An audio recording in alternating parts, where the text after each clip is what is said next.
कपड़े धोने वाली बहू। शादी के पहले से ही विभा को कपड़े धोने का बड़ा शौक था। कभी नल के नीचे तो कभी तालाब के पास। अरे मेरी नीली वाली लुंगी नहीं दिख रही है।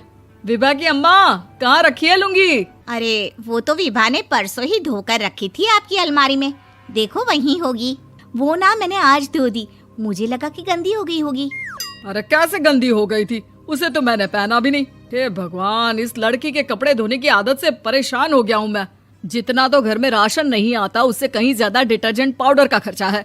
इसकी शादी करवा दो, शादी जाए अपने घर में ही करे काम, फिर चाहे घर के कपड़े धोने हो या पूरे गांव के। हाँ ठीक बोल रही हूँ, देखता हूँ मैं कोई लड़का। वो दिन भी आ जाता है जब विभा को देखने लड़के वाले आ जाते हैं। लड़की मुझे अच्छी लगी। होने वाली सास कहती है, बेटी अगर कुछ पूछना है तो पूछ लो। वैसे तो हमारी लड़की बहुत ही शर्मीली है, जो बोल दो वो मान लेती है, इसे क्या पूछना होगा। अरे कैसी बात कर रही हो माँ, मुझे इन लोगों के घर रहना है, सवाल तो कई है। हाँ हाँ बेटा, पूछ लो ना, क्या पूछना है। आप लोगों के घर कपड़े कौन धोता है? सास का मुंह बन जाता है। देखो, अगर तुम ये कहना चाहती हो कि तुम्हें कपड़े धोने नहीं आते तो सुन लो, कपड़े मैं ही धोती हूँ, लेकिन तुम्हारे आ जाने के बाद मैं रुमाल तक नहीं धोऊंगी। अरे चुप रहना भाग्यवान, बहू बेचारी घर आई नहीं, उसे डराना शुरू कर दिया। वो क्या है ना बिटिया, अभी तक तो ये कल्लू की माँ ही धोती थी, लेकिन अब तुम्हारे पापा तो दहेज में वॉशिंग मशीन देंगे ही। तभी विभा की माँ बोल पड़ती है, सवाल भी पूछा तो क्या। वैसे भाई साहब, मशीन की तो फिर भी कपड़े धोने की कैपेसिटी होती है। मतलब जो बिटिया दे रहे हैं ना विभा, इसे कपड़े धोने का बहुत शौक है। ये आप लोगों के क्या, आस पड़ोस गांव मोहल्ले सबके कपड़े धो दे और उफ तक ना करे। बाहर देखा नहीं आपने कितने कपड़े सूख रहे हैं? सब हमारी बिटिया ने ही तो धोए हैं। बस भी करो ना माँ, शर्म आ रही इतनी तारीफ सुनकर। और तो और एक दाग निकाल कर दिखाओ तो मान जाऊं। हाँ अच्छा, माफ करना बेटा, मैंने गलत समझा। हमें तो रिश्ता बहुत पसंद है। और ऐसे जुड़ जाता है रिश्ता कपड़े धोने का शौक रखने वाली विभा का। उसकी शादी हो जाती है कोयला फैक्ट्री में काम करने वाले कल्लू के साथ। शादी के बाद अचानक विभा चिल्लाती हुई सास के पास आती है। सासू माँ, अरे सासू माँ कहाँ है आप? ये तो धोखा है, धोखा दिया आप लोगों ने मुझे। इसे ससुर के चक्कर के बारे में पता चल गया। अरे तो उसमें तुझे क्यों धोखा मिला है? अरे नल में पानी नहीं आता, कपड़े कैसे कब धुलेंगे? अच्छा, तू पानी नहीं आ रहा उसकी बात कर रही है। तो आपने क्या सोचा? कुछ नहीं। अच्छा, तेरी माँ ने कहा था कि कपड़े धोने का शौक है तुझे, याद आया मुझे।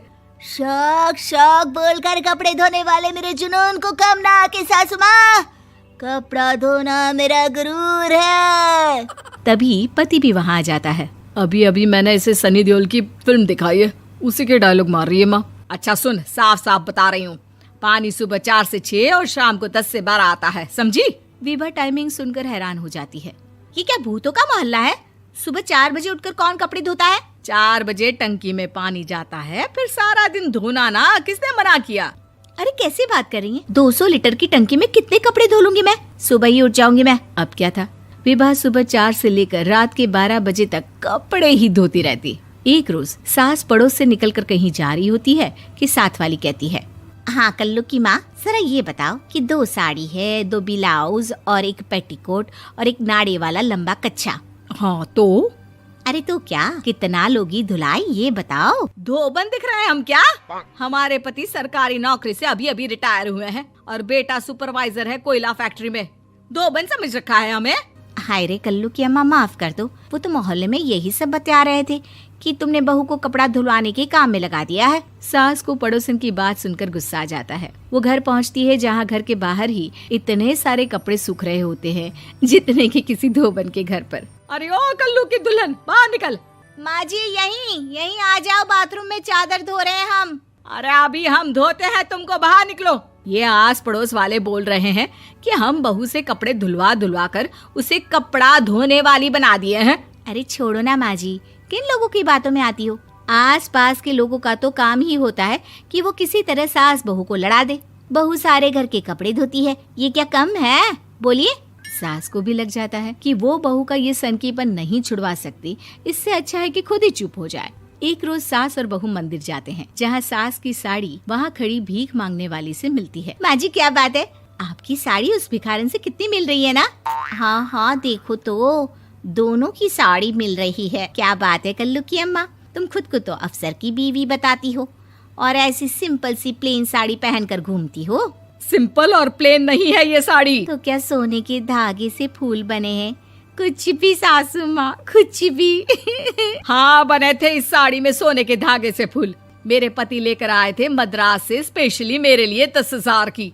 ताहे भाई साहब इस भिखारन के लिए भी सेम टू सेम साड़ी लेकर आए होंगे 10,000 की। सास उस वक्त तो कुछ नहीं कहती, लेकिन बहू के साथ घर आती है और अलमारी से एल्बम निकाल कर लाती है। ये साड़ी देख रही है, ये वही साड़ी है जिसे मैंने अभी पहना था। इस साड़ी में ये जो चमकदार फूल दिख रहे हैं ना, ये सोने के धागों से काढ़े गए हैं।